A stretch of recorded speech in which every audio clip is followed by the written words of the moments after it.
Billionaire treated the black waitress arrogantly and without respect, until one moment shocked him completely. What if the person serving your coffee every morning held the key to a lesson that would change your entire perspective on life?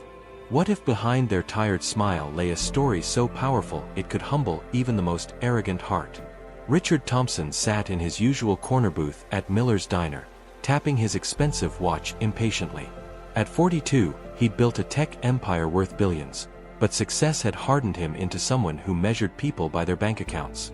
The morning rush buzzed around him, but he barely noticed the servers weaving between tables with practiced grace. Maya wiped her hands on her apron, steadying herself for another encounter with the man who treated her like she was invisible. At 35, she'd learned to swallow her pride, but something about today felt different. She didn't know that this ordinary Tuesday morning would become the moment both their lives changed forever. "Where are you watching from today?" The familiar ding of the diner's bell announced another busy morning as Maya clocked in for her shift. She'd been working at Miller's Diner for 3 years now, ever since moving to the city. The regulars knew her name, asked about her day, and left decent tips. All except one. Richard Thompson arrived every Tuesday and Thursday at exactly 8:15, ordered black coffee and wheat toast, and acted like the staff existed solely for his convenience. He never said please or thank you, snapped his fingers when he needed something, and complained if his coffee wasn't immediately refilled. Maya had watched him reduce new servers to tears with his dismissive attitude. "Table 7 needs service," called out Pete, the grain cook who'd become like a father to Maya. He'd noticed her reluctance and gave her an encouraging nod. Maya approached Richard's table with a fresh pot of coffee. He was absorbed in his phone, probably making deals worth more than she'd earn in a lifetime. Without looking up, he slid his cup toward her edge of the table. "About time," he muttered. "This place is getting slower every week." Maya bit back her response and poured carefully. She'd learned not to engage beyond the basics. Rich people like him lived in a different world, where everyone else was just part of the scenery. "Wheat toast, no butter, and make sure it's actually toasted this time," Richard said, still not making eye contact. As Maya walked away, she caught her reflection in the window. The exhaustion showed more these days. Working double shifts was taking its toll, but she had no choice. Not with everything depending on her income. Richard finally looked up from his phone when a commotion started near the kitchen. A young server had dropped a tray of dishes, and tears streamed down her face as she knelt to clean up the mess. Several customers were staring and whispering. "Clumsy help," Richard said loudly enough for nearby tables to hear. "You'd think they'd hire people with basic coordination." Maya stopped mid-stride. She'd seen this before, the humiliation that came with making mistakes in front of customers who saw you as less than human. Her hands tightened around the coffee pot as she watched the girl's shoulders shake. "It's okay, honey," Maya said, kneeling beside her coworker. "Happens to everyone. I'll help you clean this up." Richard rolled his eyes and checked his watch again.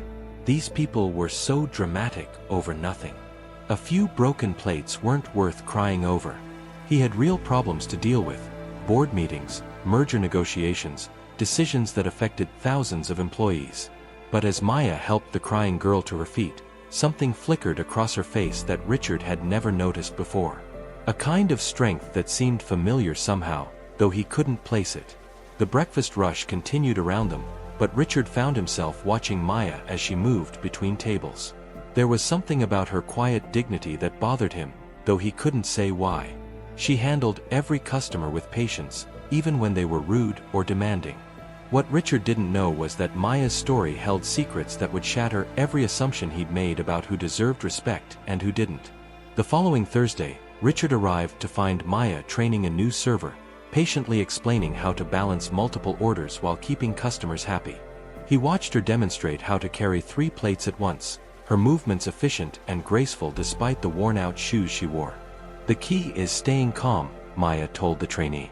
"Even when someone's having a bad day and takes it out on you. Remember, it's not really about you." Richard scoffed under his breath. Easy philosophy when you had no real responsibilities. He'd built his company from nothing, fought through hostile takeovers and economic downturns. These service workers had no idea what real pressure looked like.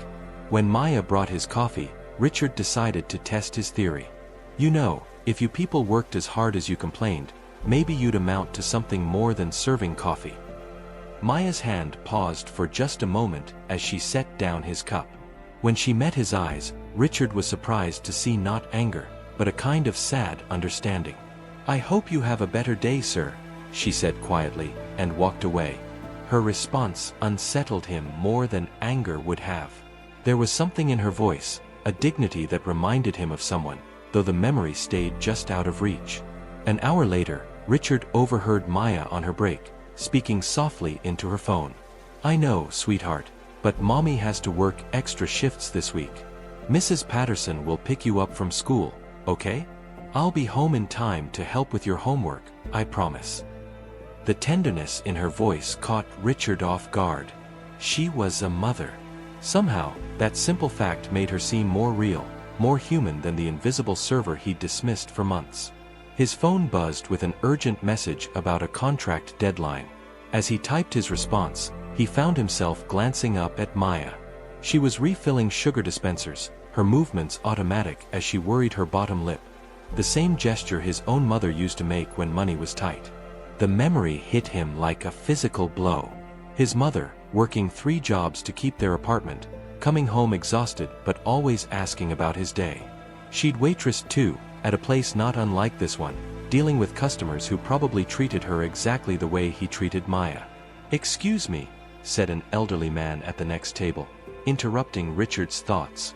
"Could I get some more coffee when you have a chance, dear?" Maya appeared instantly with a warm smile and fresh coffee. "Of course. How's your grandson's baseball season going?" "Oh, you remembered. He made varsity this year. Been practicing every day after school." "That's wonderful," Maya said, genuinely delighted. "You must be so proud." Richard watched this interaction with growing discomfort. Maya knew her customers, cared about their lives, treated them like family. When had he stopped seeing people as individuals with their own stories and struggles? If this moment touched your heart, please give the video a thumbs up. That afternoon, Richard found himself unable to concentrate on work. Every time he tried to focus on contracts and profit margins, he kept thinking about Maya's gentle voice on the phone, the way she'd comforted the crying server, her patient kindness with every customer except him. For the first time in years, Richard Thompson began to question whether success had made him a better man, or just a richer one. The next Tuesday brought unexpected chaos to Miller's Diner. Maya arrived to find 2 servers had called in sick, leaving them severely understaffed during the breakfast rush. Despite the pressure, she moved between tables with determined grace, though Richard noticed the strain showing in her tired eyes and the way she pressed her hand to her lower back between orders. Richard's usual table wasn't ready, forcing him to wait at the counter. From this vantage point, he could see Maya juggling 8 tables alone, never losing her composure even when customers grew impatient. "Where's my pancakes?" demanded a businessman at table 4. "I ordered 20 minutes ago." "I'm so sorry for the delay," Maya said, rushing over with his plate. "We're short-staffed today, but I'll make sure this doesn't happen again." "This is ridiculous," the man snapped. "I have a meeting to get to." Richard watched Maya's shoulders tense, but she simply nodded and offered to pack his meal to go. As she hurried back to the kitchen, she stumbled slightly, catching herself against a chair. The exhaustion was overwhelming her, but she kept pushing forward. When Maya finally reached Richard's table with his coffee, her hands trembled slightly from fatigue.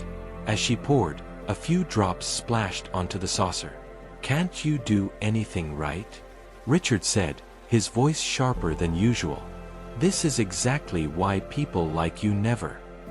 He stopped mid-sentence as Maya's composure finally cracked. A single tear rolled down her cheek before she quickly wiped it away. "I'm sorry," she whispered. "I'll get you a clean cup." Something in her broken voice triggered a flood of memories Richard had buried for years. He remembered his mother coming home from her waitressing job, tears in her eyes after a particularly difficult customer had humiliated her. He remembered being 8 years old and promising her that someday he'd be successful enough that she'd never have to work again. But by the time he'd made his fortune, she was gone. As Maya returned with fresh coffee, Richard noticed something that stopped his breath. Around her neck, barely visible beneath her uniform, was a small gold locket. The same style his mother had worn, the one that held a picture of him as a child. "Maya," he said quietly, using her name for the first time. She looked up, surprised. "Yes, sir." Richard struggled with unfamiliar emotions. I'm sorry for how I spoke to you. That wasn't right." Maya stared at him for a moment, as if checking to see if he was serious. "Thank you," she said softly. "That means more than you know." Before Richard could respond, Maya's phone buzzed with a text. Her face went pale as she read it, and her hand flew to her mouth. "I have to go," she said to Pete behind the counter. "It's an emergency. Have you ever faced something like this? Let us know in the comments." As Maya rushed out of the diner, Richard felt an overwhelming urge to follow her. Something was desperately wrong, and for the first time in years, someone else's pain mattered more to him than his own schedule. He left money on the table and hurried after her, not knowing that what he was about to discover would change everything he thought he knew about strength, sacrifice, and what it truly meant to be successful.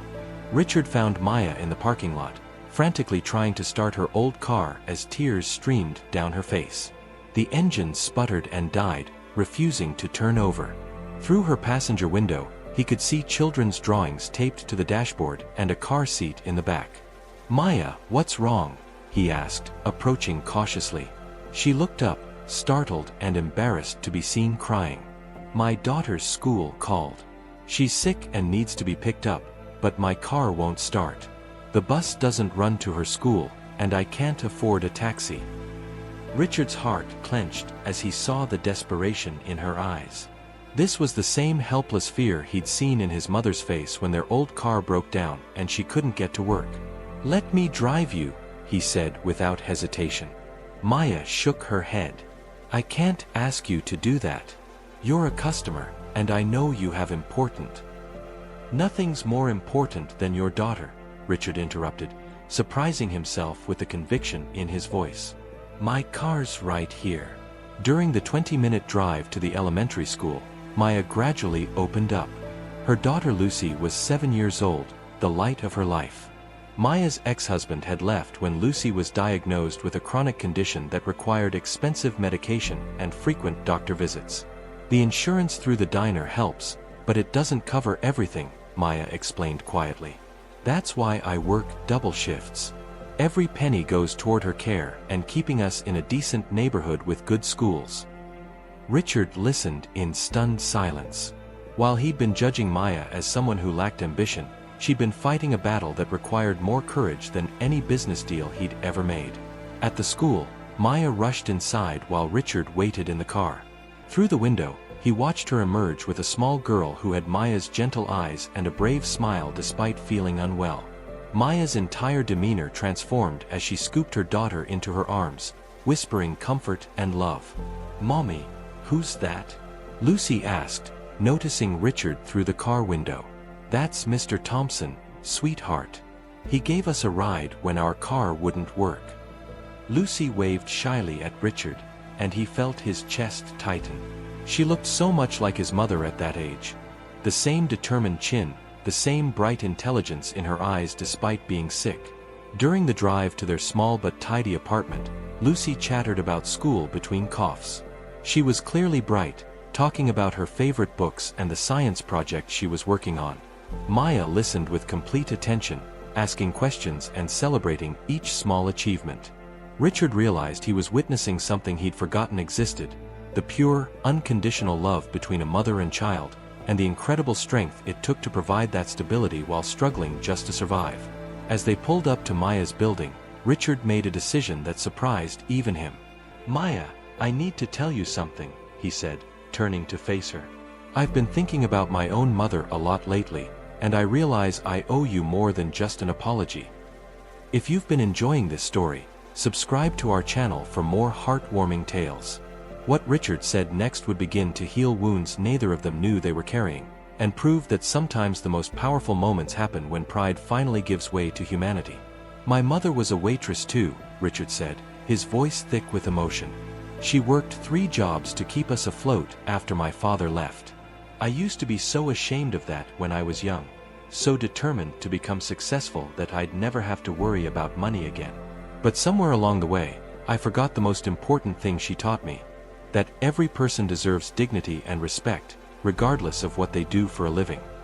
Maya listened with tears in her eyes as Richard continued.